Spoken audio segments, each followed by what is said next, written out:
आपण अनेकदा बघतो शहराच्या आत किंवा बाहेर उंचच उंच वीज वाहिन्यांच्या अगदी जवळ किंवा कधीकधी तर बरोबर खाली घरं बांधलेली दिसतात. हे खूपच कॉमन चित्र आहे नाही का? पण हे पाहिल्यावर मनात एक प्रश्न नक्की येतो. अशा ठिकाणी राहणं खरंच सुरक्षित असतं का? चला आज याच प्रश्नाचं उत्तर शोधूया. तर हाच तो प्रश्न. पण याचं उत्तर ना, हो किंवा नाही इतकं सरळ नाहीये. या प्रश्नामागे आरोग्याच्या अनेक चिंता, सरकारी नियम आणि व्यावहारिक सुरक्षितता अशा बऱ्याच गोष्टी दडलेल्या आहेत. चला तर मग ह्या सगळ्या गोष्टी आज समजून घेऊया. सगळ्यात आधी आरोग्याचा मुद्दा बघूया.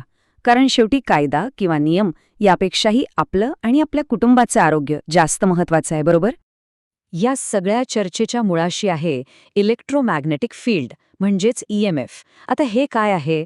सोप्या भाषेत सांगायचं झालं तर जेव्हा हाय पॉवर लाईन्समधून वीज वाहते तेव्हा तिच्या आजूबाजूला एक अदृश्य ऊर्जेचं क्षेत्र तयार होतं. यात एक विद्युत आणि एक चुंबकीय क्षेत्र असतं आणि आपण ह्याच क्षेत्राच्या प्रभावांबद्दल बोलणार आहोत. मग जर कोणी अशा ठिकाणी जास्त काळ राहिलं तर काय होऊ शकतं? काही संशोधनानुसार EMFच्या दीर्घकाळ संपर्कात राहिल्यामुळे काही परिणाम दिसू शकतात. जसं की सतत डोकं दुखणं, विनाकारण थकवा येणं, ताणतणाव जाणवणं आणि झोपेच्या तक्रारी सुरू होणं. आणि इतकंच नाही, तर हे EMF आपल्या शरीराच्या आतल्या सिस्टमवर पण परिणाम करू शकतं. आपलं शरीर एकमेकांशी संवाद साधण्यासाठी अगदी सूक्ष्म विद्युत संकेतांचा वापर करतं.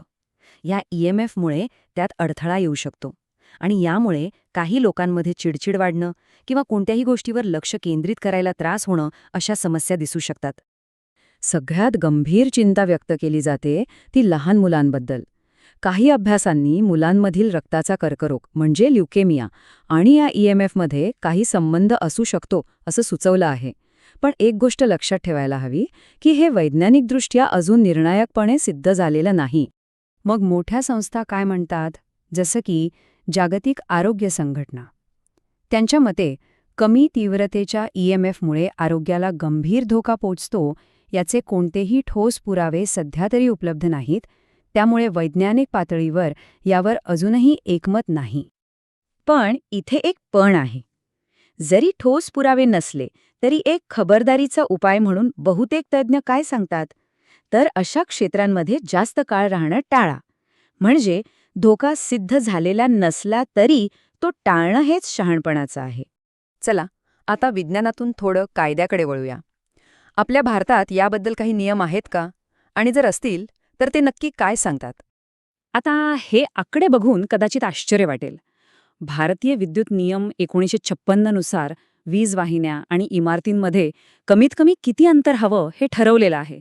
पण हे अंतर खूपच कमी आहे. उदाहरणार्थ 11 kV लाईनसाठी फक्त 1.2 मीटर म्हणजे जेमतेम 4 फूट. पण हे लक्षात घ्या की हे नियम तात्काळ धोका म्हणजे विजेचा शॉक वगैरे टाळण्यासाठी आहेत, आरोग्याच्या दूरगामी परिणामांसाठी नाहीत. आणि हो, एक सगळ्यात महत्त्वाचा नियम, या हाय टेन्शन लाईनच्या बरोबर खाली जी जागा असते ना, तिथे बांधकाम करता येत नाही. या जागेला राईट ऑफ वे किंवा नो कन्स्ट्रक्शन झोन असं म्हणतात. ही जागा सुरक्षितेसाठी मोकळी ठेवणं बंधनकारक आहे. तर मग प्रश्न असा येतो की कायदेशीर अंतर आणि खरं सुरक्षित अंतर यात फरक काय आहे? आणि हाच या संपूर्ण विश्लेषणातला सगळ्यात महत्त्वाचा मुद्दा आहे. आणि इथेच सगळा फरक आहे. बघा, सरकारी नियम कशासाठी आहेत? की विजेचा शॉक वगैरे लागू नये म्हणजे तात्काळ धोका टाळण्यासाठी. पण व्यावहारिक सुरक्षितता म्हणजे काय? तर EMFच्या दीर्घकालीन परिणामांचा विचार करून त्यापासून वाचण्यासाठी खूप जास्त अंतर ठेवण्याची शिफारस. मग नक्की किती अंतर सुरक्षित म्हणायचं?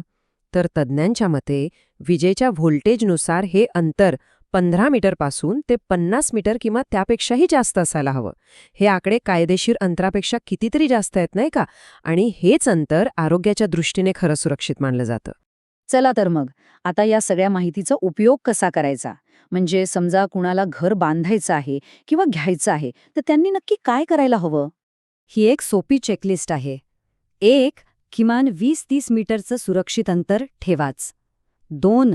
तारांच्या थेट खाली तर बांधकाम अजिबात नको. 3. मुलांची खेळायची जागा या तारांपासून शक्य तितकी लांब ठेवा. आणि 4. जर शंका असेलच तर EMF मीटर नावाचं एक यंत्र मिळतं, त्याने तिथलं चुंबकीय क्षेत्र मोजून बघता येतं.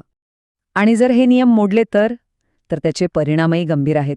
वीज विभागाकडून नोटीस येऊ शकते, ते बांधकाम बेकायदेशीर ठरवून पाडलंही जाऊ शकतं आणि सर्वात वाईट म्हणजे दुर्दैवाने काही अपघात झाला तर कोणतीही नुकसान भरपाई मिळत नाही. थोडक्यात काय तर या सगळ्या चर्चेचं सार एकच आहे. हाय टेन्शन लाईनच्या खाली घर बांधणं टाळा आणि आरोग्याचा विचार करून कमीत कमी 20 ते 50 मीटरचं सुरक्षित अंतर नक्की ठेवा.